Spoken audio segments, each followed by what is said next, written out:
दुपारच्या जेवणामध्ये ना मस्तपैकी असा डाळ भात बनवलं होता. तर म्हटलं तोंडी लावण्यासाठी काहीतरी चमचमीत असं बनवूया. मग नाही तर मी ना टोमॅटो कट करून घेतले आणि छान असे ना 4 तुकडे करून घेतले होते टोमॅटोचे. तव्यावर ना 1 चमचा तेल घातलं आणि जे आपण मोठे-मोठे तुकडे करून घेतले होते ना टोमॅटोचे ते घालून घेतले. थोडंसं मीठ घातलं, थोडंसं लसूण घातला आणि ना झाकण ठेवून ना अगदी 5 मिनिटं त्याला आपल्याला वाफवून घ्यायचं आहे. इकडं वाफत होतं तोपर्यंत मी लगेच कांदा बारीक कट करून घेतला.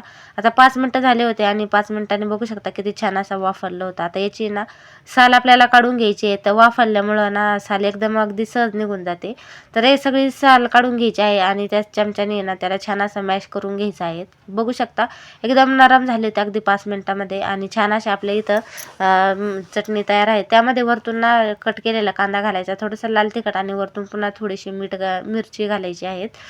मीठ घालायचं आहे आणि ना आपल्याला छान असं आपली चटणी तयार होती. मग काय मस्त डाळ भातासोबत ना एन्जॉय करायचं आहे. तर आम्ही तर आता आहे ना छान असं डाळ भात खातो आहे. तर तुम्ही एकदा नक्की ट्राय करून बघा आणि व्हिडिओ आवडल्यास व्हिडिओला लाईक करा, चॅनलला सबस्क्राईब करा. बाय.